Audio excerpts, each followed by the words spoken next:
Hello student, कैसे हैं आप देख रहे हैं एपी कैरियर क्लासेज। आज इस वीडियो में स्टडी करेंगे 12वीं क्लास के फिजिक्स के फर्स्ट लेसन कूलाम का नियम तथा विद्युत क्षेत्र के पार्ट 2 का। पार्ट 1 में पिछले वीडियो में हम सीख चुके हैं कि आवेश क्या होता है, आवेश कितने प्रकार का होता है, कूलाम क्या होता है। आज हम स्टडी करेंगे इसमें कूलाम के नियम की, कूलाम का नियम हमारा क्या होता है। तो आइए देखते हैं। हेडिंग डालेंगे कूलाम का नियम, इंग्लिश में डालेंगे कूलॉम्स लॉ। तो कूलाम का नियम हमारा क्या होता है? कूलाम का नियम होता है कि दो आवेशों के बीच लगने वाला बल, दोनों आवेशों के गुणनफल के अनुक्रमानुपाती तथा बीच की दूरी के वर्ग के व्युत्क्रमानुपाती होता है। क्या नियम बताया गया कि दो आवेशों के बीच लगने वाला बल दोनों आवेशों के गुणनफल के अनुक्रमानुपाती तथा बीच की दूरी के वर्ग के व्युत्क्रमानुपाती होता है। तो नियम नोट कर लेंगे कि दो आवेशों के बीच लगने वाला बल दोनों आवेशों के गुणनफल के अनुक्रमानुपाती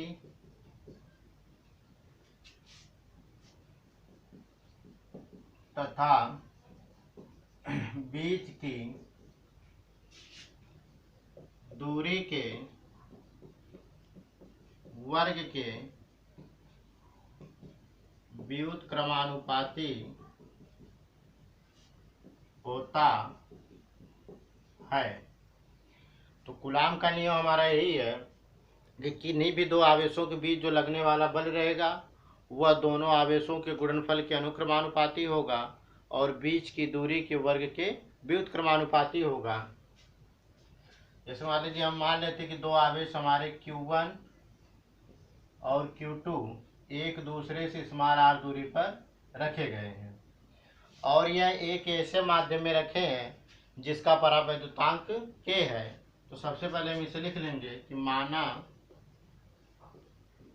दो आवेश Q1 तथा Q2 एक दूसरे से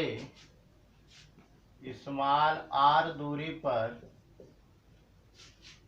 एक ऐसे माध्यम में रखे हैं जिसका परावैद्युतांक K है। अब एक चीज यहाँ आपको कंफ्यूज कर रही होगी कि परावैद्युतांक हमारा क्या होता है। परावैद्युतांक जो होता है उसे तो हम K से व्यक्त करते हैं, लेकिन परावैद्युतांक हमारा होता क्या है तो इसे जान लेंगे। परावैद्युतांक जो होता है किसी भी माध्यम की विद्युतशीलता और निर्वात की विद्युतशीलता के अनुपात को परावैद्युतांक कहते हैं। किसी भी माध्यम की विद्युतशीलता और निर्वात की विद्युतशीलता के अनुपात को परावैद्युतांक कहते हैं। तो हम माने हमारे दो आवेश Q1 और Q2 हैं, एक दूसरे से r दूरी पर एक ऐसे माध्यम में रखें जिसका परावैद्युतांक K है। तो दोनों आवेशों के बीच लगने वाला बल निकाल लेंगे। तो लगने वाला बल F अनुक्रमानुपात है। लगने वाला बल आपको क्या बताएगा कि दोनों आवेशों के गुणनफल के, तो दो आवेश हमारे क्या हैं Q1 और Q2 है, तो Q1 और Q2 का गुणा करेंगे तो क्या आएगा, Q1 इंटू Q2, समीकरण नंबर 1। फिर जो लगने वाला बल है बीच की दूरी के वर्ग के, तो बीच की दूरी r है, r का स्क्वायर तो 1/r², व्युत्क्रमानुपाती हो गया। अब दोनों समीकरणों को एक साथ कर लेंगे, दोनों समीकरणों को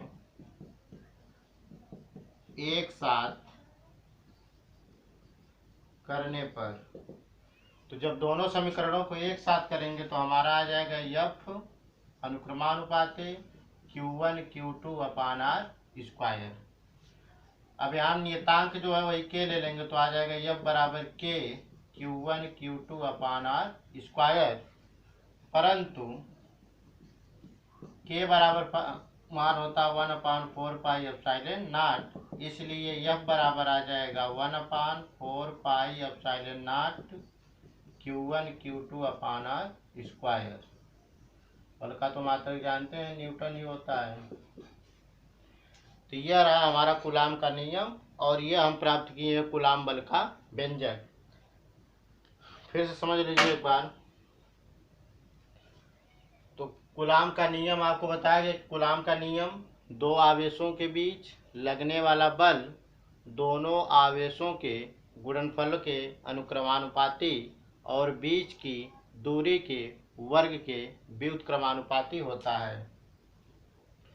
तो आपसे अगर क्वेश्चन में पूछ दिया एग्जाम में, क्वेश्चन में, कि कूलाम के नियम से आप क्या समझते हैं, या कूलाम का नियम से क्या तात्पर्य है, या कूलाम के नियम से आपका क्या आशय है, या कूलाम के नियम को परिभाषित कीजिए, तो आपको बस इतना ही केवल लिखना है कि दो आवेशों के बीच लगने वाला बल दोनों आवेशों के गुणनफल के अनुक्रमानुपाती और बीच की दूरी के वर्ग के व्युत्क्रमानुपाती होता है।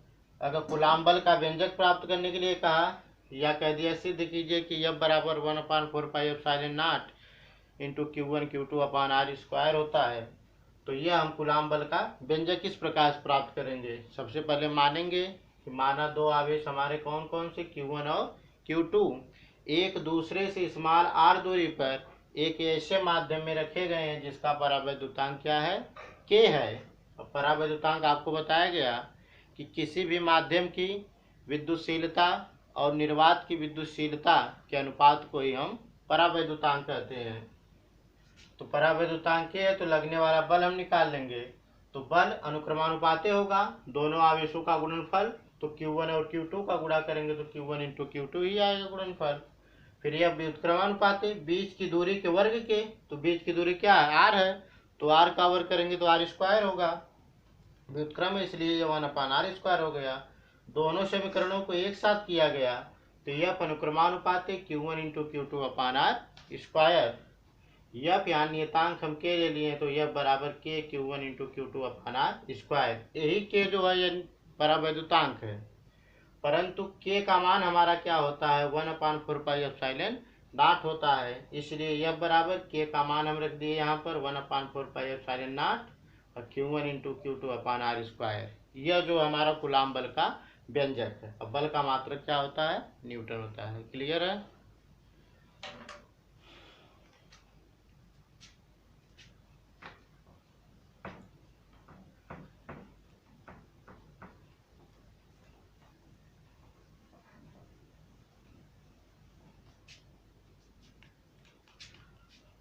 बल बराबर फार्मूला हमारा आया 1/4πε0 Q1 Q2 अपान r²। अब यह इसमें जो हमारा ε0 है, यही जो हमारे निर्वात की विद्युतशीलता है, यहाँ लिख लेंगे, जहाँ ε0 निर्वात की विद्युतशीलता और 1/4πε0 का मान होता है 9 × 10⁹ न्यूटन इंटू वर्ग मीटर प्रति कूलाम स्क्वायर। नोट कर लेंगे इसे।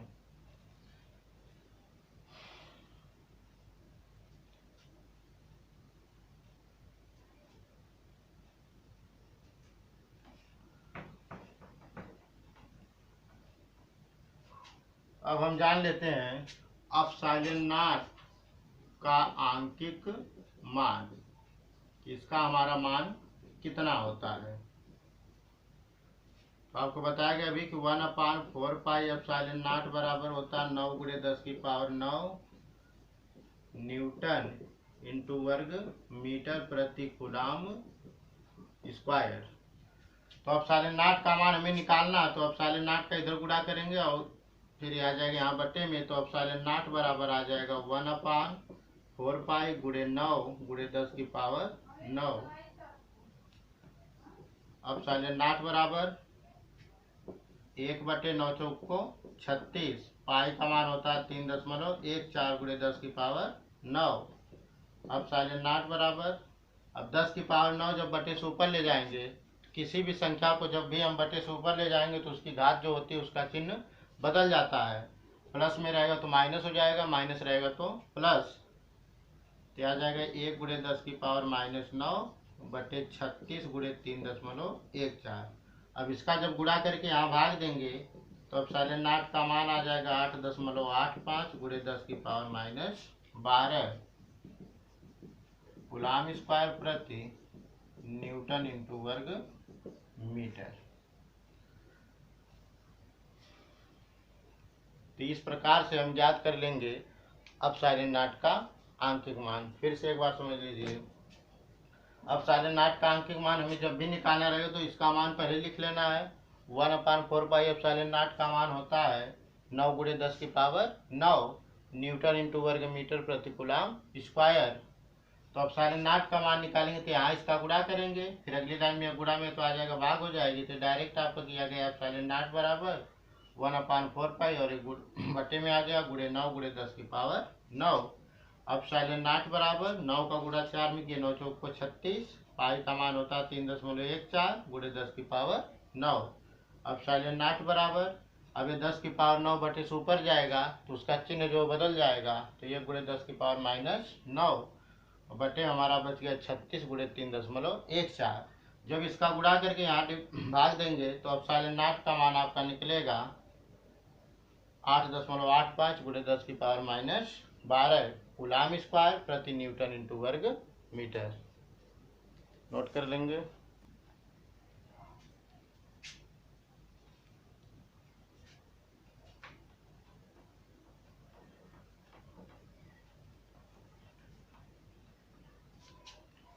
अब हम जानेंगे कि एप्सिलॉन नॉट का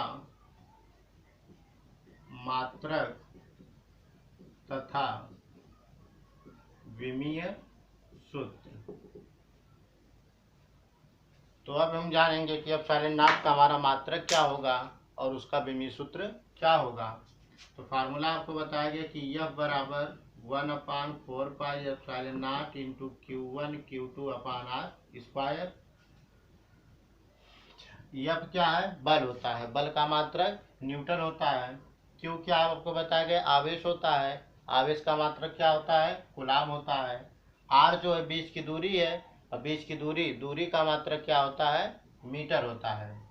यहाँ से हमें एप्सिलॉन नॉट का मान निकालना, ये हमारी संख्या तो इसको छोड़ दिया जाएगा, तो एप्सिलॉन नॉट का यहाँ गुणा करेंगे तो F × एप्सिलॉन नॉट आ जाएगा, F × एप्सिलॉन नॉट, और यहाँ बचेगा Q1 Q2 upon R square. Epsilon not बराबर निकालेंगे तो Q1 Q2 F × R square. अब एप्सिलॉन नॉट का मात्रक निकाला जाएगा, तो Q क्या होता है? आवेश होता है, आवेश का मात्रक कूलम, और यह Q2 भी हमारा आवेश है, उसका भी मात्रक कूलम होगा, तो कूलम × कूलम करेंगे तो आ जाएगा हमारा कूलम का स्क्वायर। बल का मात्रक क्या होता है? न्यूटन। बीच की दूरी क्या है? R है, R दूरी का मात्रक मीटर होता है, तो मीटर का स्क्वायर हो जाएगा। अब कूलम आप जानते हैं कि Q बराबर होता है I × T, तो Q बराबर क्या निकला? Ampere into second. I विद्युत धारा, और विद्युत धारा का मात्रक क्या होता है? एम्पियर होता है। T जो होता है समय होता है, समय का मात्रक सेकेंड होता है, तो कूलम बराबर क्या निकलेगा? Ampere into second. तो यहाँ हमारा कूलम है, कूलम के स्थान पे हम लिखेंगे एम्पियर इंटू सेकेंड का होल स्क्वायर अपान न्यूटन बल बराबर फार्मूला होता है द्रव्यमान गुणे त्वरण। बल का मात्रक तो न्यूटन होता है, द्रव्यमान का मात्रक किलोग्राम होता है और त्वरण का मात्रक मीटर प्रति सेकंड स्क्वायर होता है। तो हम यहाँ से क्या प्राप्त कर लिए कि न्यूटन बराबर क्या होता है, किलोग्राम इंटू मीटर प्रति सेकंड स्क्वायर। तो न्यूटन के स्थान पे हम लिख सकते हैं किलोग्राम इंटू मीटर प्रति सेकंड स्क्वायर और गुणे वर्ग मीटर हमारा पहले से है। अब ये बटे वाला जो सेकंड स्क्वायर है ऊपर चला जाएगा और इसका होल स्क्वायर हटाएंगे तो हमारा प्राप्त हो जाएगा एम्पियर का स्क्वायर इंटू सेकंड का स्क्वायर, और यह बटे से ऊपर जाएगा तो सेकंड का स्क्वायर अपान नीचे हमारा बच गया किलोग्राम, मीटर स्क्वायर का गुणा मीटर में करेंगे तो मीटर क्यूब आ जाएगा।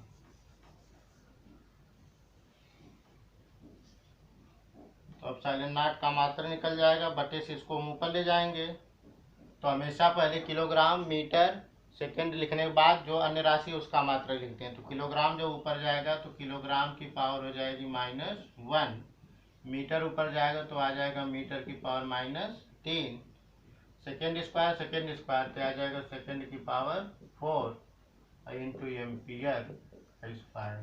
तो ये अब साइलेंट नाट का हमारा मात्रक हो गया। अब साइलेंट नाट की बीमा निकालेंगे तो इसका बीमी सूत्र हमें क्या मिल जाएगा, किलोग्राम को यम लिखा जाता है तो यम की पावर -1, मीटर को एल लिखा जाता है, सेकंड को टी और एम्पियर को ए लिखा जाता है।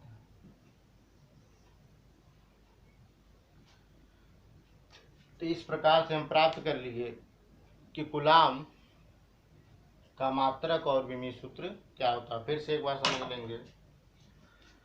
आपको अगर निकालने के लिए कहा जाए कूलाम का मात्रक तथा विमी सूत्र प्राप्त कीजिए तो फार्मूला आपको बताएगा कि यह बराबर होता है 1/4πε0 into Q1 Q2 upon R square. तो यह हमारा संख्या 1/4π को छोड़ दिया जाए क्योंकि किसी भी संख्या का विमी सूत्र और मात्रक नहीं होता है। विमी सूत्र उसी का निकल सकता है जिसका मात्रक होता हो। इसको छोड़ेंगे तो ये ε0 का गुणा हम एफ में करेंगे तो आ जाएगा एफ गुणे ε0 बराबर क्या बचा हमारा Q1 into Q2 upon R square. अब ε0 बराबर निकालेंगे तो एफ गुणे में इधर पक्षांतर करेंगे क्या हो जाएगा, भाग में आ जाएगा तो Q1 इंटू Q2 बटे एफ गुणे आर स्क्वायर। अब ε0 का मात्रक निकालेंगे तो Q क्या होता है, आवेश होता है, आवेश का मात्रक क्या होता है, कूलाम होता है। तो कूलाम, ये भी कूलाम, तो कूलाम और कूलाम का गुणा करेंगे तो कूलाम स्क्वायर। एफ जो होता है बल होता है, बल का मात्रक न्यूटन होता है, गुणे आर जो हमारे बीच की दूरी है और दूरी का मात्रक मीटर होता है तो मीटर का स्क्वायर हो गया। अब कूलाम बराबर मान होता है एम्पियर इंटू सेकेंड, तो कूलाम के स्थान पर लिखा गया एम्पियर इंटू सेकेंड। न्यूटन बराबर होता है किलोग्राम इंटू मीटर प्रति सेकेंड स्क्वायर और गुणे मीटर स्क्वायर पहले से है। अब इसका होल स्क्वायर हटाएंगे तो एम्पियर का स्क्वायर और सेकेंड का स्क्वायर होगा और ये सेकेंड जो है बटे से ऊपर चला जाएगा तो आ जाएगा सेकेंड की पावर 2। नीचे हमारा बच गया किलोग्राम इंटू मीटर और मीटर स्क्वायर का गुणा करेंगे तो कितना आ जाएगा, मीटर क्यूब आ जाएगा। मात्रा को पूरा सब बटे से ऊपर ले जाएंगे तो पहले किलोग्राम लिखा जाता है, इसके बाद मीटर लिखा जाता है, इसके बाद सेकेंड, इसके बाद जो भी अन्य राशि है उसका मात्रक लिखा जाता है। तो किलोग्राम जब बटे से ऊपर जाएगा तो बटे में इसकी प्लस में घात है, बटे से ऊपर ले जाएंगे तो माइनस में घात हो जाएगी। क्या आ जाएगा, किलोग्राम की पावर -1, मीटर जाएगा तो मीटर की पावर -3, सेकेंड का सेकेंड में गुणा करेंगे सेकेंड की पावर 4 और यह एम्पियर स्क्वायर। अब जब इसका भी सूत्र लिखेंगे तो मात्रक जब हम एमकेएस पद्धति में बना लेते हैं तो उसका विमी सूत्र लिखते समय द्रव्यमान को एम लिखा जाता है, मीटर को एल लिखा जाता है, समय यानी सेकंड को टी लिखा जाता है, कैपिटल में सब लेटर होते हैं। तो अब साइलेंट की बीमा बराबर आ जाएगी एम की पावर -1 एल क्यू टी की पावर 4 ए स्क्वायर। नोट कर लेंगे।